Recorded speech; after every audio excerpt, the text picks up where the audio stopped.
রাত তখন গভীর, চারিদিকে নীরবতা। দিনের ব্যস্ততা শেষে সবাই যখন ঘুমে আচ্ছন্ন, ঠিক তখনই আগুনের লেলিহান শিখায় পুড়ে ছাই হয়ে যায় এক অসহায় বিধবা নারীর স্বপ্ন, সংগ্রাম আর জীবিকার অবলম্বন।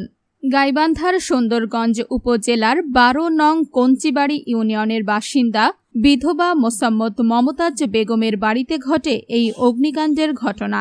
ভুক্তভোগীর অভিযোগ, গত ১ জুন দিবাগত রাত আনুমানিক ১টা ৩০ মিনিটে দুর্বৃত্তরা তার গোয়ালঘর ও বসতঘরে অগ্নিসংযোগ করে।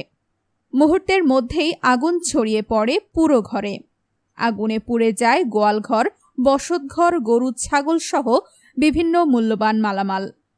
ভুক্তভোগীর দাবি, এতে প্রায় ২ লক্ষ টাকার ক্ষয়ক্ষতি হয়েছে। দীর্ঘদিন ধরে কিছু ব্যক্তি তাকে ও তার পরিবারকে বিভিন্নভাবে ভয়ভীতি প্রদর্শন করে আসছিল। এমনকি ঘরবাড়ি পুড়িয়ে দেওয়ার হুমকিও দেওয়া হয়েছিল বলে অভিযোগ তার। সুখের সংসার, আমার ওই এন্টিবাড়িরা আমার সুখের সংসার শেষ করতেছে। এই যে হাফিজুর মাস্টার, মেলন, দুলু, নালবাবু আমার সংসারটা ছিনিবিনি শুরু করছে। আমার ছেলে আসিয়ে হুমকির ঠেলায় থাকতে পারে না বাড়ি।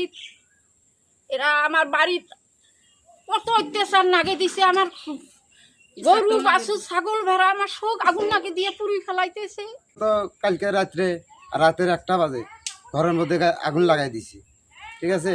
তারপরে আমাদের এই যে বড় ঘরের মধ্যে আগুন লাগছিল, এখন বাইরের লোক আসে আগুন নেবেছি।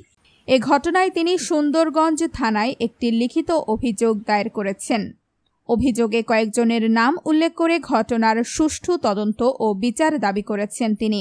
এদিকে গভীর রাতে অগ্নিকাণ্ডের খবর ছড়িয়ে পড়লে এলাকায় আতঙ্কের সৃষ্টি হয়। স্থানীয়রা ছুটে এসে আগুন নিয়ন্ত্রণের চেষ্টা করেন, তবে এর আগেই আগুনে ব্যাপক ক্ষয়ক্ষতি হয়ে যায়।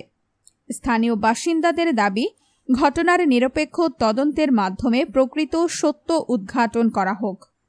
আগুন দেখার পর আমি চলে আসি দেখি আরো লোকজন আছে। পরে সবাই মিলে আগুন নিবে এসেছি। পরে গরুর পশম পোড়া গেছে, ছাগল 2-3টে আসছিল, ছাগল পোড়া গেছে, একটা ছাগল নিখোঁজ নাই। এ বিষয়ে সুন্দরগঞ্জ থানার অফিসার ইনচার্জ শাহিন মোহাম্মদ আমানুল্লাহ জানান, তদন্ত চলমান, আজকে অথবা আগামীকাল মামলা রেকর্ড হবে।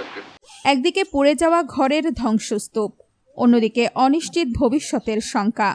সবকিছু হারিয়ে এখন ন্যায় বিচারের আশায় দিন গুনছেন এই বিধবা নারী। জান্নাতুল ফেরদৌস তিয়া, সুন্দরগঞ্জ, গাইবান্ধা।